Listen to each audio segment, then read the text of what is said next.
He kōna I purangi tēnei nā te reo irirangi o Aotearoa.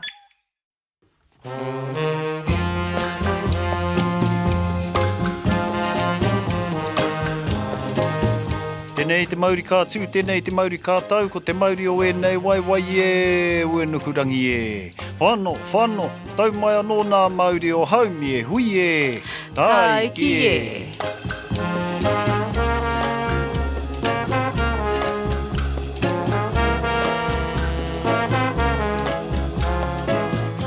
Tēnā tātou katoa e te whānau, nau mai, hoki mai ki tēnei punua pāho ko Paewhiri.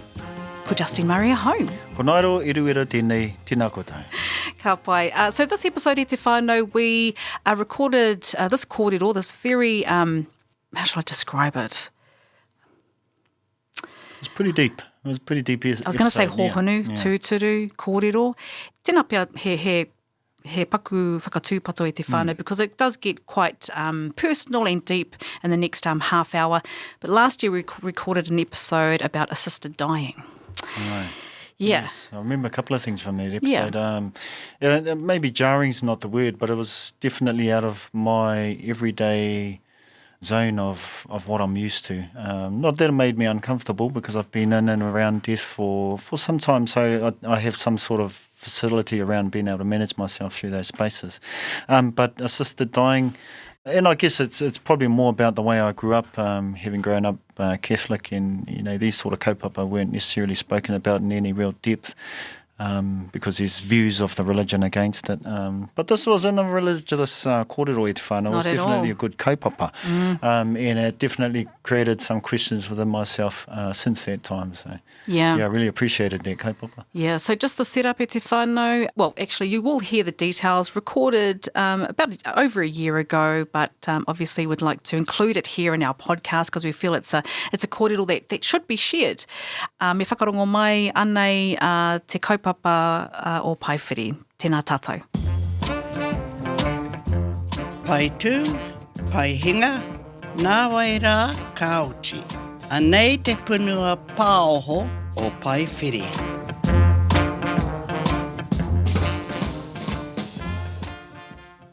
We have the whānau, Butler whānau and the Bennett whānau here in Te Whare o Te Tireraka to really unpack a kōrero, share their whakaaro about their loved one who passed away due to assisted dying. Paul Bennett was a fit, staunch young man with the world at his feet. He was a top New Zealand surfer. He was also a party animal with Fringe Gang Association who lived a life of hardcore drug and alcohol abuse. On the outside, he may have been given the impression he was a carefree Māori warrior, but on the inside, he was sad, angry and empty. In 1999, Paul was given 2 months to live. Through a course of events, he fought the conventional medical system that had given him no hope, and he found natural therapy. So this is basically a story about his life. Yeah, that is it. Paul did pass away 2 weeks ago, and he did it through assisted dying. He was very supportive of it. Her whānau have talked about how he basically couldn't wait to end the suffering. Yeah. To end the suffering. He just couldn't wait. So we've got Auntie Di Bennett in here to talk about her bro. Thank you so much for being here, but what can you share with us? My first and foremost kōrero, I think, is mana motuhake. The choice was made by my brother, and it was, it was the best for him. So that's my first thought straight away. But to give some background, I guess, or some context into his situation, he grew up a hautatu, cheeky, bloody shit. But, but he lived a colourful life, so I don't have to expand on colourful. And when living on the Gold Coast in Australia for 20 years, he got denied a double lung transplant at Brisbane Hospital. So in 1998, he came home to die, basically. And but then, 2 or 3 years later, he changed his whole lifestyle around and went the natural way. But in all that time, he was absolutely crook as. And really in the past 3 years or so, I think since our mother died, his health deteriorated, Yeah. and hence came to that decision around assisted dying. I mean, so that's 20-something years. So even probably more croquet junior for longer than 20 years. Yeah, he was, I mean, I remember when we used to go for holidays, him carrying around a phlegm cup. He used to spit in his phlegm, the phlegm in his cup. I know this is awful, but, that's how bad he was. It was just constant. And then what he wanted to do, his frustration around mainstream medicines and things and the doctors just wanted him to change everything. So he turned around, living up at our batch at Whangamata, he turned his lifestyle around and went into a real health kick and brought in natural remedies and stuff, and that really worked for years. But then, and it made, and it sort of evolved around the writing of his book, Walking with the Taniwha, which tells his story and his sickness and how he got himself better and all that kind of stuff. Yep. So he talked to me about assistance to die about 6-7 months ago, really, having that conversation, because he was just crook as. Gosh, so Matua Kehu will bring you into this, actually we should make it clear what assisted dying is first. To people, you may have heard this about a couple of years ago, there was a referendum around it. So assisted dying is a new health service in New Zealand, introduced back in 2020. It's the process for assessing assisted dying. You seek out permission to basically end your suffering. Yep. Yeah. That's right. So Kehu, bring you into this kōrero. What has the last maybe, 5 weeks been for you around this kaupapa? It's been heavy for the family, young ones and old ones. Brought up with tikanga and that, I found it difficult to grasp. Ko rongoa ke tātou i ngā kōrero, nā te ātua i hō mai, mā te ātua e tango. Hea ke tēnei mahi. Kei te oro tonu te tangata, kei te kōrero, kei te hīkoi, kei te katakata pēnei a tāua i tala nei e pahu ana. Kāre te tino ki te tana taumahatana. Engari, oroto, ona whēkau katoa, pirau katoa. Engari, puta mai ke tēnei kōrero a muri mai tana matenga. E wana hoa, ona whanaunga, I tai mai ki te kite I ai, e ngā rā toru. Iaia e ora ana. Mene katoa ke rātau, te kata, te hoki whakamori ki te wāia rangatahi ana, o rātau mahi au o wā. E pai te kite atu I te rā huatana. Ka kōrero mō te tūpāpaku, he mea rere ke ne. Ka komate ke te tangata, ko ngaro atu ke tana mauri ora, ko ru atu te mauri mate, engari kāre e taita e te whakawoki mai kōrero. Yeah. Ki ngā tāngata ne. Engari tēnei nā, tai atu ki reira ki te whare, hau, kei reira ke te tūpāpaku e tū ana e katakata ana. Nā, e mea hau ke tēnei kia hau. E haro hoki ko te mate he mea hau, e nui hoki, e maha hoki ngā karaua kuia I ki te au. I mati I roto I oku ringa. E noho, e takoto tiraha tau mahana. Kāre tai ki atu I tō rātau moenga. Kāre tai te kai. A whakaroa mēnā I tau a wā. Puta mai ke tēnei ture hau o te kāwanatana. Koe nei ke te huarahi hei whainga marātau. Mō ngā mea tēno taumaha ne. He ruarai hipa atu I te whakaroa ngu. Me haere, me hara nei. Engari te mutu ngāke I haere atau. E hoa mai, mi haroro atu. Yeah. Mi haroro atu ki te atu te āhua o tōna matenga. Nōna ke te whakaro, nōna ke te whakataunga. Kia haere pērā e. Kāre tai te whakahe. Mēnā ko hau ke tēnā. E noho taumahana, koe nā te huarahi mōku te whai. So, ko huri o whakaro? Well, ngāwari ana te kite atu I aia. He had his first injection, and then he closed his eyes, his mouth was open, and he laid back. And just a few seconds passed, and he turned around and he says, am I still here? Am I in heaven or am I still here? Really? Yeah, so that sort of put a bit of a smile on my face. But it's quite emotional time Yeah. to see the kids, ona I rā mutu, Yeah. e haere ana I te pōpiri atu ki aia. Gosh, tēnā koe matua. Ngairo, bring you into this, when it comes to our tikanga, the poroporo aki, in this case, there was a certain date time, place, there would be a mate, surely there would be a tūpapaku, which is kind of weird for me to say there, but what's your perspective around this, Nairo? Kua kororo ke koe, I wānanga hia tēnei I ngā tau omua I te wānanga hia huri I te motu. I think whakahautanga o the Euthanasia Bill some years back, and the discussion was pretty rife at the time. Mihi ana ki tēnei kaupapa, he ua I etahi wāhanga o tēnei kōrero, e he atāhua ki te whakarongo atu ki nā whiako. No reira, tēnā tātou I nā kōrero. Kia au ki te whakaaro ki nā hitori, I reira anō etahi hāngaitanga, I mahi e o tātou tipuna mai rā anō. Tahi anō ka hipa nā rā I roto o tauranga mona mō nā riri whenua. Kei te mahara tonu ahau ki tētahi mahinga I o rākau. I te tere ngātu o te whenua nui mai te tua whenua, ka haere tētahi ope taua o tūhoi ki roto o Ngāti Maniapoto, ki te manaaki I te karanga riu I Maniapoto, a rātau mā, ki te whawhai ki o rākau.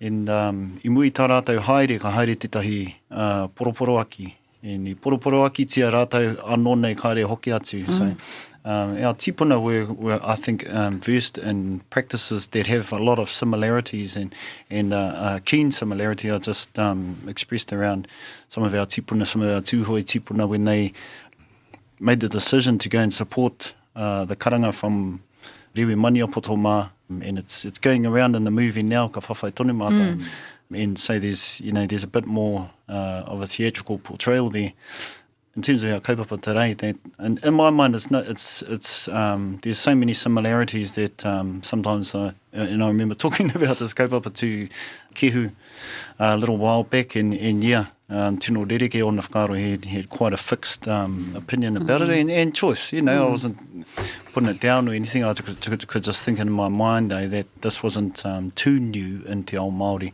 Our tipuna were quite versed and quite used to mihing to people in terms of they may not see them again. And when I go back to that kōrero around Te Whenua Nui mā, the expectation was that they wouldn't come back. So much so that when they did come back with the survivors, they were vigorously insulted. Because they came back, because they had been sent to death, yet others had given their lives. And so I think there's some. It's not similarities there. It's not an exact context, but there are huge similarities in terms of practices. So I remember hearing stories up in Ngāpuhi when the A Company would go to war, they would have blessings in the local rivers as a way of saying, if here's your blessing. Last rites.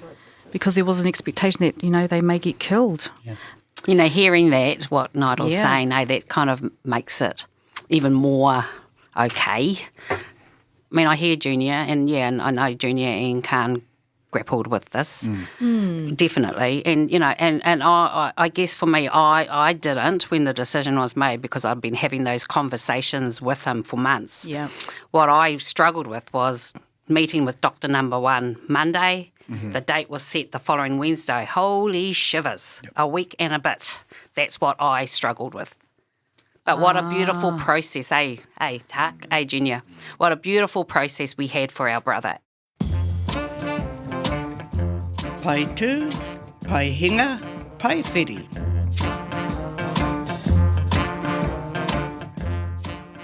Our kaupapa for this week's show here on Paewhiri is assisted dying. Now, one of the local whānau here, very well-known whānau, I think, the Butler whānau, the Bennett whānau. Paul Bennett passed away about 2 weeks ago through assisted dying. So, he mea whakatūpato tēnei kia koutou. Not an easy subject to talk about, but of course we are thankful that the whānau are able to kōrero today. So just to let you know, assisted dying, there is strict eligibility criteria. You can find this information on the Ministry of Health website. You have to be 18 years or over, citizen or permanent resident of New Zealand. You have to be suffering from a terminal illness that is likely to end your life within 6 months. You have to be in an advanced state of irreversible decline in physical capability, and obviously you have to have your doctor's, relationship and kōrero and discussions. We talked about Paul, and he did write a book. It's called Walking with the Taniwha. Paul Bennett messed up my life because I got high. But what's this book about? It's his life story. Yeah, just his, like I talked about earlier, his colourful life, and then the use of his use of drugs and all those kind of things. And that's a revised book. So his first book was his story.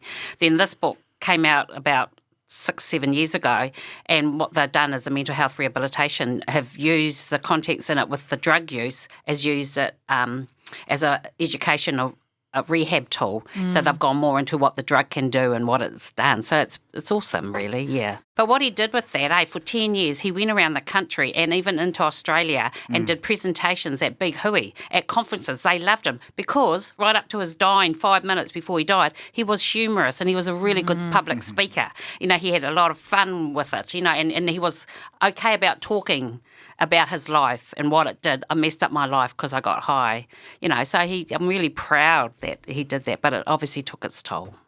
I want to talk about the last moments, and you must have shared some amazing stories with your bro. And he, Kehukehu was saying that his mates would come over and reminisce about the olden days. Yeah. And I thought, you know what, that's amazing, because sometimes, you know, when our people die, it's not until they die that you realise they had an ingoa Māori, hey, matua. They have an ingoa Māori and they did X, Y, Z and they travelled here, and then you're like, man, why didn't I know that when they were, you know, kei te ora tonu? But well, because this was a scheduled, like you said, we had a date, a time, a place. So what we did, with Tina and Junior, talked about having a really good send-off. Paul, come on, let's get your mates round. So we opened up the visiting for him for 4 days. What an experience, Junior? So many people came out of the woodwork, all his mates telling stories, and I love what Khan talked about. Yeah, you've got a chance to front stab him and not back stab him because he's here to have that conversation with you. Awesome. So that's what his whole 4 days was like with us. Just a bit of humour, you know, a bit of lightness, of course, a lot of tears, but that kind of stuff. But it was awesome. But not just the physical presence of people. You know, the Facebook page was amazing. I asked him if I could put it on Facebook. This is what we're doing. He said, yeah, do it. And oh my God, all the comments coming up. I didn't realise what a legend he was in surfing. I knew he was good, but he was massive, you know. He was massive. So and Facebook was a way for, say, look, whānau, this is what's happening, leave a message. Yeah, leave a message. Whoa. And people did, and people caught him from the Gold Coast and Australia, you know, and all ex-Mounties, you know. We're calling him, making contact with him. It was fantastic. So in regard to that planned, it was a good thing, and it was good for him.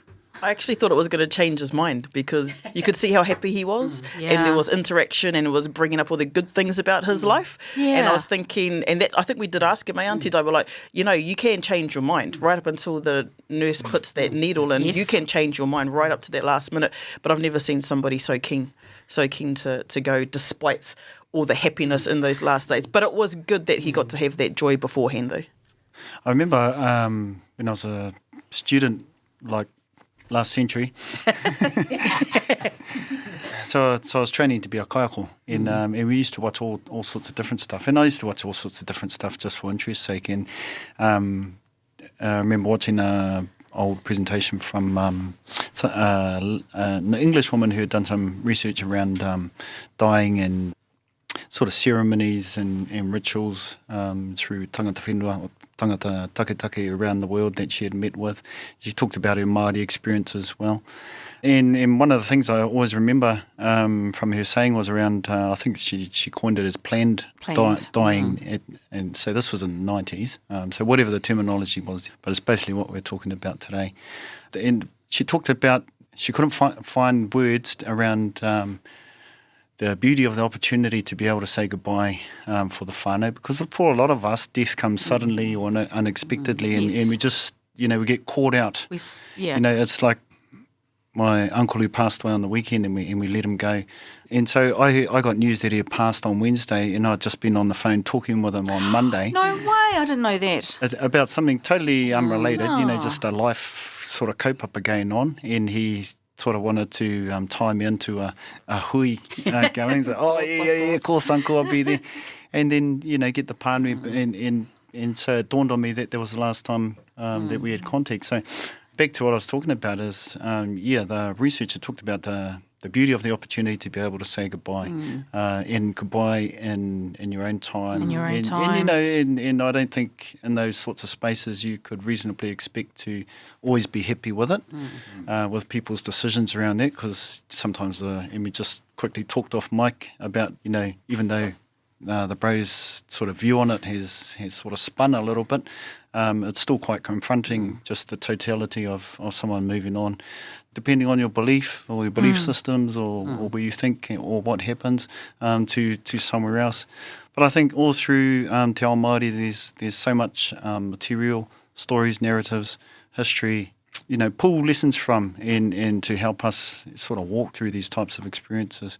Matua, you've talked openly here on the show about your mate, your what do you call it? Your taniwha? No, your mokai, or your prostate cancer. And so is this a sister dying about essentially? You mentioned mana motuhake when we started, Auntie Di, that sense of total ownership. So you're not succumbing to your maui where you're making that brave decision to go, no, I'm choosing to do this instead of... If my cancer came back and hit me heavy and I ended up in that stage, I would definitely go this way. I would set a date, I would set a time, and I'd set 1 week beforehand so that whānau can come and visit. And is that it? Just hope the surf's not good because there will be no one visiting him. So You want to party for a month? So I'm not lying down there, so there's no tura going on because I can't hear. It was a beautiful experience, I have to say. In the end, it was just magic. Drifted off in a dream, went to sleep. And couldn't have been any simpler than that. To me, he didn't back off when people asked, you can change your mind. And when he delivered his answer with a smile and says, no, it's going on. And to the point where he was ringing, I think, the doctors and nurses to make sure that there was no hold-ups. It was going to happen on that day and at that time.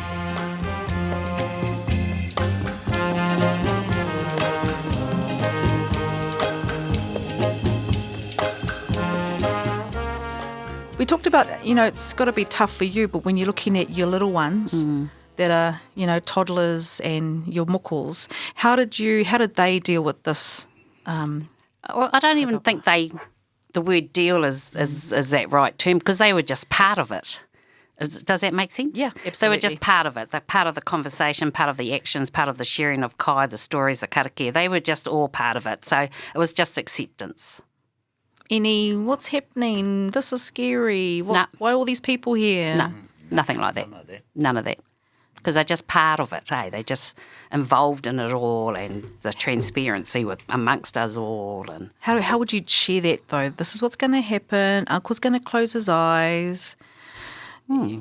I remember talking to Naya about it. I says, you know what's happening to Koropo? Yeah, he's going to die because he's not well. He's not sick, eh? I says, yeah, but he's chosen, eh, darling? Yeah, I know that, but that's good for him. I mean, she was going to his house for years and years and years after school, catching the bus. So she saw it all, So this is Naya. I'm not sure about the other little ones. But they were all there. All our kids were there.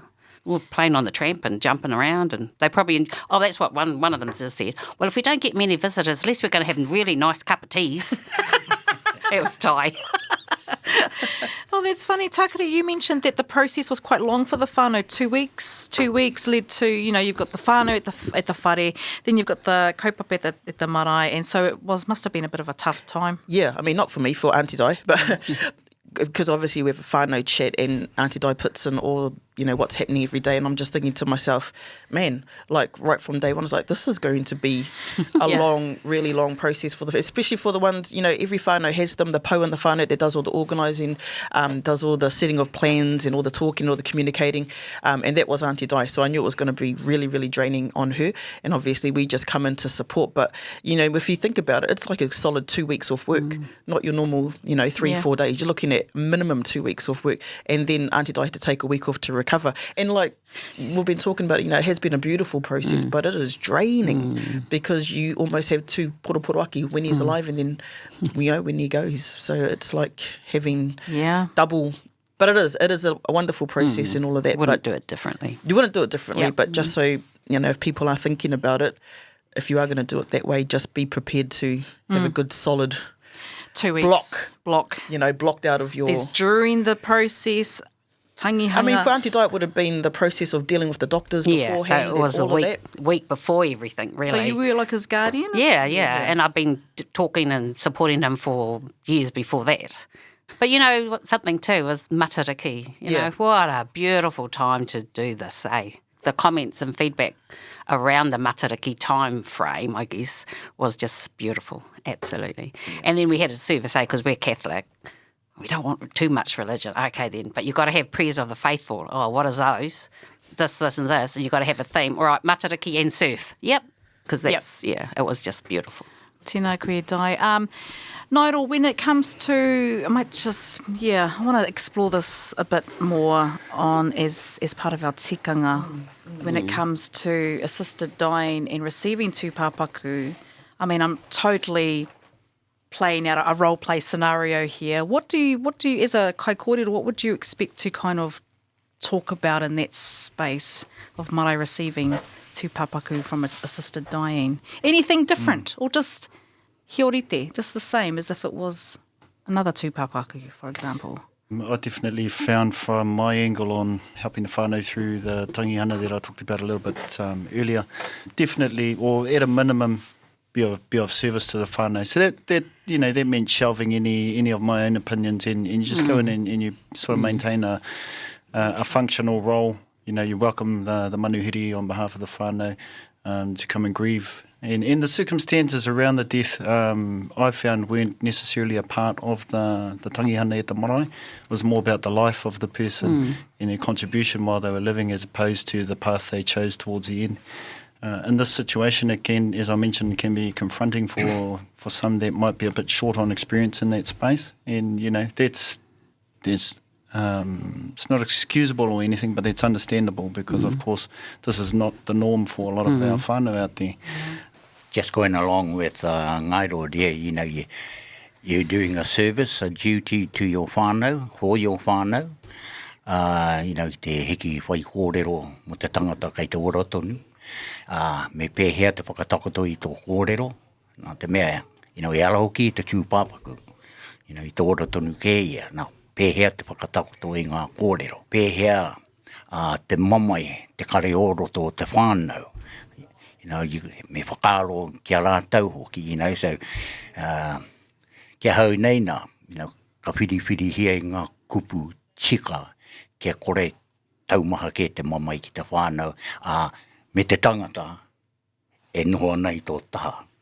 Through that whole process, there was a whole lot of tikanga. Through that whole process, there was a whole lot of tapu. And, you know, I had to think about that sort of thing. And while he was alive, te karakia tuku, you know, when it come close to that time. So I had to think, you know, he hake ngā kupu. You know, whakairo hea mo te tangata nei nai muetana matenga. So all those things come into play. Yeah. And then once he's gone, ana he karakia no, you know, he mea rereke.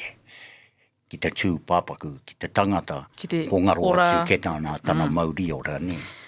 I think my key role was really, I was there to support the whānau. Kapai. To support the brother-in-law, to support his children, and that was my key role on the marae and at home. And I'm just karakia'd out, everybody. You're blessed. You're blessed there, brother, and you walk among the blessed. Oh, yeah, the scope of it was making my mind race. When probably a couple of things that I didn't mention, but that I thought I might just bring to the fore, because while I'm drawing some focus towards, you know, the way that people pass, or the circumstances of the way people pass, I think a lot of the things we hold in terms of belief that form our opinions, we really need to be clear around where that comes from. You know, if the hahi is a denominational faith is a big part of your life, then it's going to shape the way you look at things. Auntie talked about matariki, and if matariki is big in your life, and those sorts of kōrero and belief stories and histories are part of your life, that's going to shape the way you look at it. So it's really important, I think, while we talk about passing on, it's also important around those of us who are left with the mental as life continues, to understand where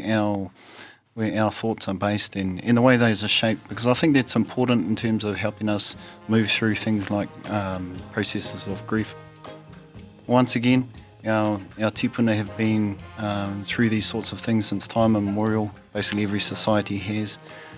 So there are things to learn in our own histories, there are things to learn across cultures and across societies too around how we move through these spaces. It sort of sounds like a side note. No, it's a very, very good side Kia ora note. tātou. Taku kupu whakamutunga mihi ana ki a koe kei te whae o tira e te whānau. I hiri mai i o koutou whiako mo tō tātou hoa, tungane, tuakana, pāpā, matua, kia paura, koia. Te kaupapa I rauhi ai o tāte whakaro I tēnei wā, koia ko rātau. Rātau I whakairihia. Ki te kahu o te rangi, ki te kiko o te rangi, kia rangi nui e tū nei. Kei roto I nā whetū, nā kōru I nāne e nari mihi ana kia koutou I whakawhenua, I nā kōru I tēnei wā kei te whānau, tēnā koutou.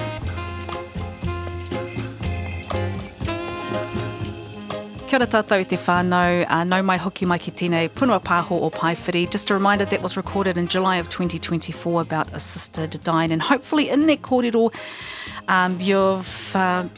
you've had a good listen and very tūturu kaupapa. In fact, I don't think I've quite grappled with a sister Dianne yet, but mā te whakamāramatanga ka mōhio. Aye, and I think some of the discussion we had through that broadcast, as I mentioned, it raised some questions for myself personally. I was aware of the kaupapa. Yep. I've been aware of it within different levels of connection in terms of my own relationships, but I haven't had anything present to me in my immediate whānau. So, if anything, it created some space through our kaupapa to churn through some of those questions. Ka tira e te iwi tēnā koutou I whakarongo pikari mai ki tā tātou kaupapa. E te iwi, e maramana tā maua, tā mātou kōrero kia koutou. Pēnā koe, e toi maha ana, haere ki te rapu I tētahi āwhinatanga nui mō. If this raised questions and concerns, please be forward and we encourage you to go out and seek any support you need to help you through that kaupapa.